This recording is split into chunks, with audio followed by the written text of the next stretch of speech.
Hello. So this video is going to be talking about the idea of public versus private demand. So when we talk about private demand, right, we can look at specific individuals. So we have person 1, 2, and 3, right? And at some price point, so at some price for each individual, they're individually going to want some quantity of product. Okay? So we'll say at some price $8, each individual wants 1. At price $7, each individual wants 2.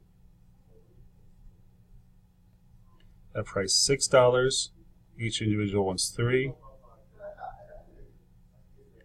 And at $5, each individual wants 4. All right, and so on and so forth. Now, if we're looking at the idea of private demand, right?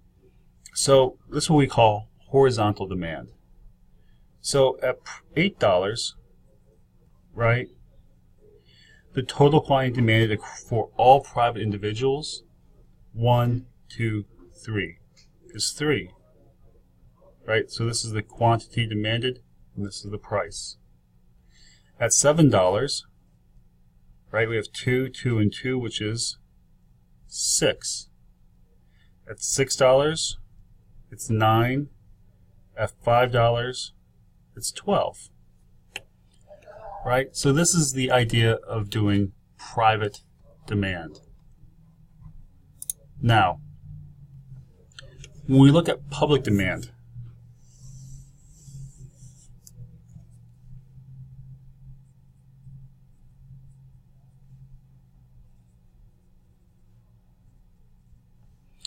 all right, we're also going to be looking at, again, price and quantity.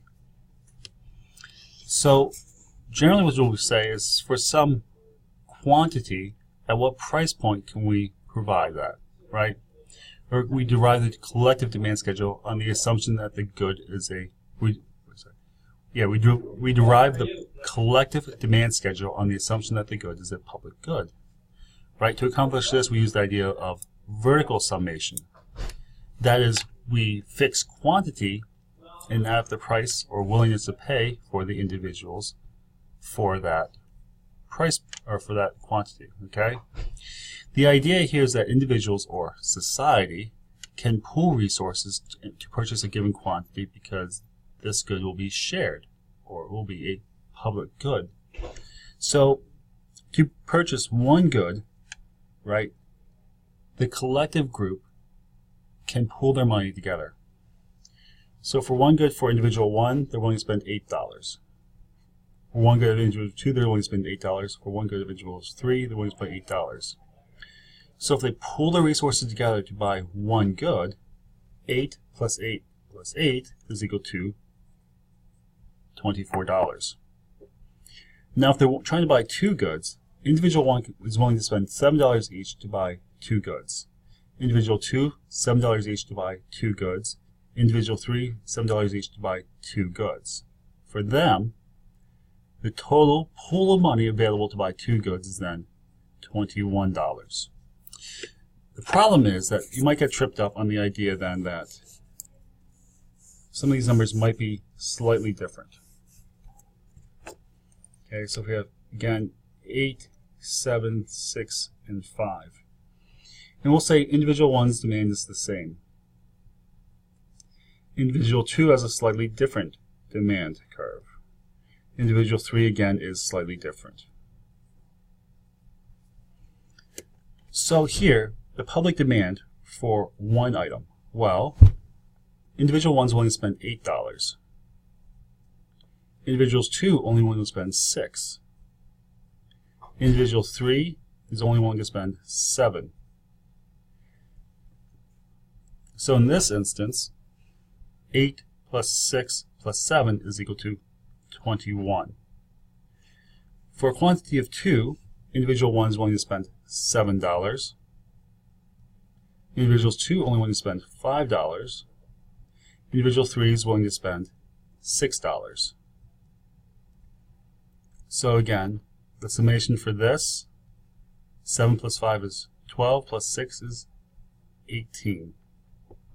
And then you can go on from there.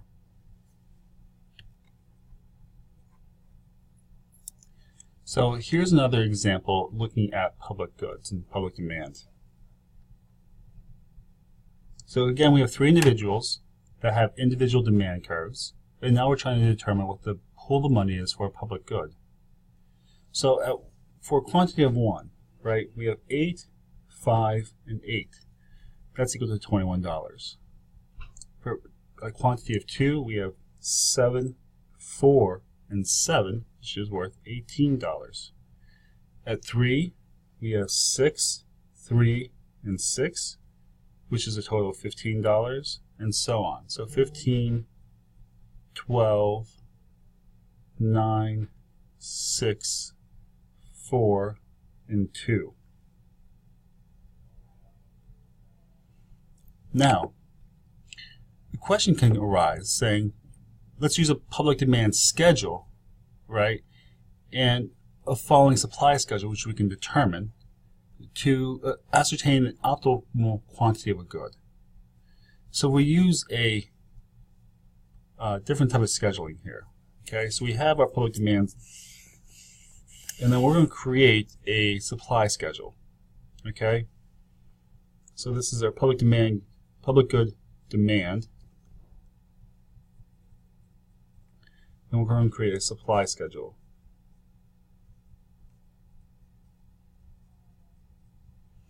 All right, and so again, price and quantity.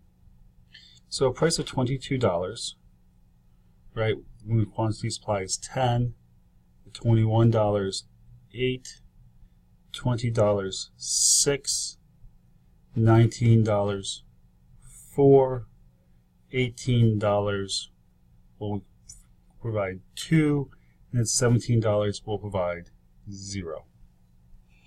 So the idea here is that we're trying to figure out where these two align, right?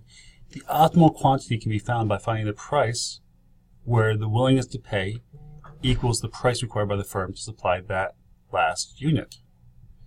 So basically the price that clears the market. So in this case, we have a price of 22, quantity demanded 10, but to clear the quantity would only be less than 1. At $21, right, we're providing 8. Well, the quantity demand is only 1. At $20 is 6, still it's less than 6 quantity demanded here. 19 and 4, 19 doesn't fall between 1 and 2. 18 and 2, 18 and 2. So here we can see that at a price of 18 and a quantity of 2, right, we find our optimal quantity.